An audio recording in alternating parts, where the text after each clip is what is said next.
Hey Steve, can you tell us a little about your car? I think I can do a little of that. So what we have here today is a 1969 Meyers Manx. The Meyers is Bruce Meyers, and he created this kit car about 1964, and he offered it as a public later after he produced the prototype. And when he finished the prototype, he ran that in Baja. He ran against motorcycles and he did a shorter time, so he wanted this thing to be a durable little car. And once that was done, they started selling these as kits. And about 65 or 6, you could buy these things as a kit for them. You get a Volkswagen chassis, you take the body off and shorten the chassis a little bit, and you bolt this body on here. This was built by the gentleman in 1969. And this is a Manx 1. And this one was built in Fountain Valley. When Bruce started, he started in Newport Beach, California. So in those days, you just take them out of the beach and, you just take them out there and have a picnic, right? Or go, start your fire and see the sun go down. It was really a great time for having a buggy at the time. Well, the world was a better place, wasn't it? It was a lot simpler and more fun. And, Bruce has this one comment. He said, why is it this, the fenders like this, why is it so flat? And he says, well, that's where you put your beer. But it was meant just to be a fun car to go into Baja if you wanted to. And then once the off-road craze was going, people used them for Pismo Beach and the sand dunes and Glamis. And it really took off. And there were a lot of different iterations, but Bruce created the first fiberglass bodied Dune Buggies. And he built about 7,000 of the cars. And then there was knockoffs, guys that made copies of it, and there was about 250 to 300,000 of those made. So there's a lot of knockoffs, but there's only 7,000 of these originally. And a lot of those, took a beating, and really, they're still in somebody's backyard somewhere. This has a lot of the original parts that came with it. This one's been restored, but I used a lot of the parts. There was 2 different kits they sold. One, they had a chrome kit, and then you get blacked out parts, like your turn signals, and these parts here would be black, and this was chrome. They had a chrome one. This one was the chrome version. You had the tail lights and everything there, and that was polished. But I kept true to the original design. Basically, it has a little bit newer chassis. It has an IRS suspension on it, which is the diagonal arms. It has a lot wider stance, and it's a lot more comfortable when you drive it. A little modern upgrade in disc brakes. This has disc brakes? On the front. Wow. Yeah. The old brakes were kind of imaginary off the old Volkswagen, so they later ones had Carmagillas had disc brakes, so I used that version and put Wilwood calipers on their modern caliper that really dulls it up, and they work very well. It stops. The car weighs 1,200 pounds, so it doesn't take much to stop it. So the 40 horse was kind of tired, so one day I decided that on my bucket list I wanted to make a big engine. We were racing Dune Buggies in the 60s and early 70s, and a lot of them had 2180s and Weber carburetors, 48 Webers, and that was the high performance thing for off-roading, whether it was racing out in the mountains or whatever, or Baja. So I decided that 40 horse wasn't cutting it. And I grew up with these things, but all we ever had was a small engine. We couldn't afford anything else. Right. And when we started it in the buggies in the back in the mid 60s, they only had a 40 horse. That was it. Yes. About 65 was a 40 horse. That's all you could get, which was a 1200 cc. I mean, Harleys had the same displacement. Right, with 2 less cylinders. Right. So, they go all right, but you get up to 65 miles an hour, and that's as fast as you go. So on my bucket list, after I retired, I decided, something, I think I can finally afford to buy one of these engines. When I started looking at the prices, I thought maybe I can afford it. But I thought it's a bucket list item. Let's just go ahead and do it. I bought a kit. This is an engine kit from CB Performance. The displacement's 2,100 cc. Wow. And a long stroke, a smaller, not the biggest bore you could put in them, but the most reliable.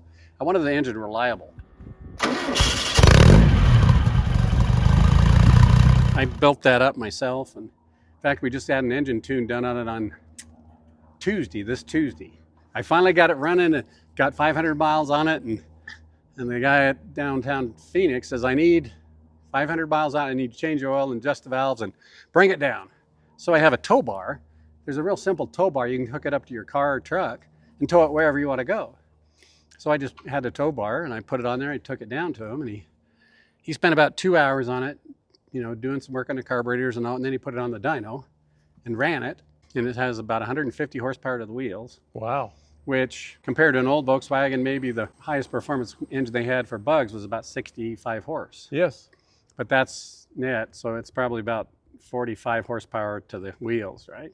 So this has about 3 times the horsepower Wow. in a car that weighs about a third less. Wow. And it doesn't look like you just put that engine together out of a J.C. Whitney catalog. No, I wish I could. That'd been a lot cheaper. Huh? Remember those days? Oh, I had a Volkswagen. Me and that J.C. Whitney catalog were best friends. We were, weren't we? Yeah, we got a new edition of J.C. Whitney. Here we go. And we did buy parts in those days for the bugs. We did. That's how we kept them running. I did, yes. Yeah, sir. And some of the off-road stuff that we put on it. This one has this is got Meyers Manx emblem right there that they welded as a label on there. Oh, I didn't even see that. I gotta get a close up of see that. It right there?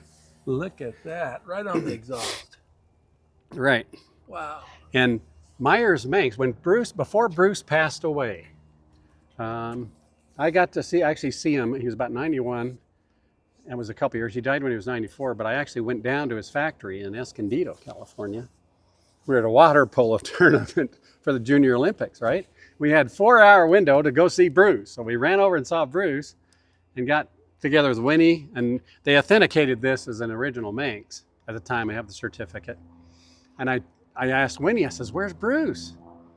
"Oh, he's out in the shop working. He's 91 years old. He's out in the shop working." Isn't that crazy? That was great. And I thought, okay. She said, "Oh, just go out and find him. He'll talk to you." Huh. And we did, and we found him, and he was working on something. He says, "Well, let me pull up a stool and we can talk." Wow. And he talked to us. Boy, out of the kindness of his heart, he talked to us for an hour and a half. He actually was on USS Bunker Hill. It was a carrier, right? And they got hit by the kamikazes during World War II. He was a gunner. He was on the 50 calibers on the deck. And he's trying to bring all these kamikazes down before they hit the deck. And there were, I think, 1 or 2 that got through. And Bruce didn't get killed. It was amazing he didn't, because they hit right on the deck and one on the side. And they damaged it so bad, they just had to, they were able to save the ship, but they had to bring all the bodies off and, put them to, out to sea, so to speak. Give him a decent burial. Anyway, he survived that, right? And then he came back and he started working. He was a beach bum. He was a lifeguard. He was a beach bum. And I think he started working on boats, making the sailboats. He learned how to form fiberglass and whatnot. And he said, maybe he just had this bright idea about making a body like that. So Bruce Meyers built sailboats before he built these. Yes. I did not know that. Yes. When the Dune Buggies came out, they just had people just take an old Chevy and take the body off and put tires on it and a frame and a seat and go run in the sand dunes. He says, "Well, those are real ugly. We got to do something about that." And Bruce was also an artist. He can sketch. He's done drawings. He can sketch people. I've got a book, it was a book called Call to Baja. It was written by Bruce himself, and it shows some of his sketches. And this guy was a wonderful artist. And he had a perception of, perspective and shapes. And he says, funniest thing, I had to laugh. I says, "Well, how'd you arrive at these shapes on the buggy?" He said, if you look at the top, if you could see at the top view, you would have a woman's hips, then it narrows down, and then it kind of goes out a little more on the shoulders and comes up. And so it really has the shape of a woman in the design of the car. I never knew that. Yeah, I didn't either. I'm going, "Wow, Bruce, really?" He says, "Yeah, really." When you get it authenticated as an original Manx, they give you a new emblem. I have an original tag here that came on the body, and then there's another newer one for authentication. The silver one's authentication, current authentication, certifying it as an actual Manx body. Yes. And a kit. I found a nice Grant wooden steering wheel for it. It's kind of appropriate for the car at the time. And these are newer gauges. They're actually ISP gauges. They look like old Porsches and old Volkswagens, with kind of the light. Yes. The light colored in the background. Then a tachometer because of the bigger engine. It's nice to know how fast it's turning. Yes. And that's an airflow ratio meter to kind of tell you what's going on with the mixture on the engine. Since you have 4 carburetors, it's kind of nice to know. They used the windshields. They basically the same design of what they put on boats. and they have, you know, grooves to put a bimini top on it if you want. And it's better to use original Volkswagen parts. Yes.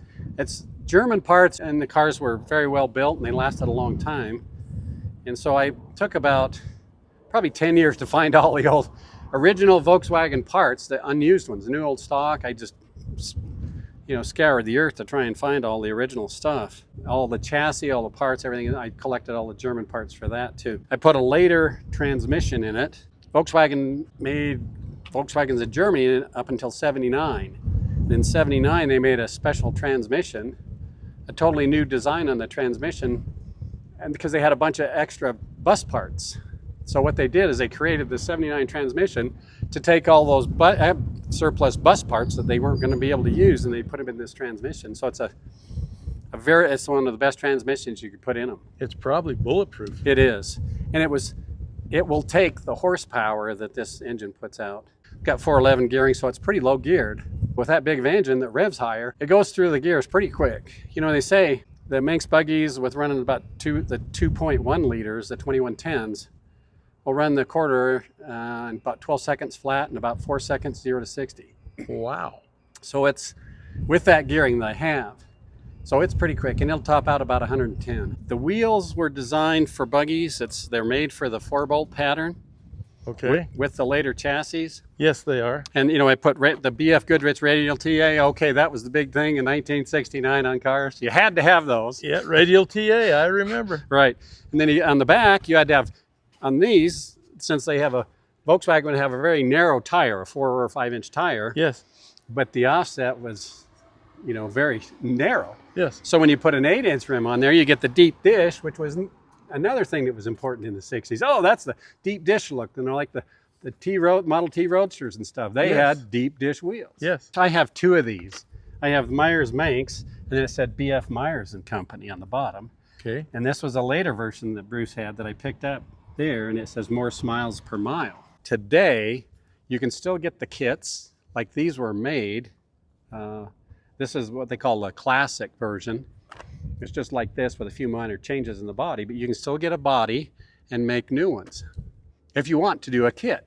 But recently, about, I don't know, maybe 6 months ago, they released, you can now buy them turnkey if that's what you want. Really? Yes, so people, if they don't have the time or the talent, you have the ability to just go buy one.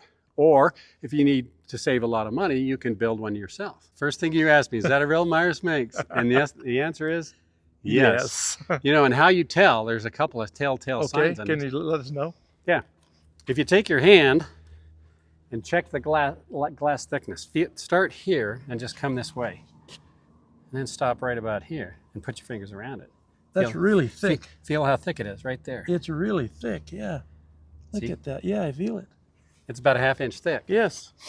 And there's some tubes they put up underneath here for electrical. It was like conduit. You'd run all your wiring through these tubes on each side.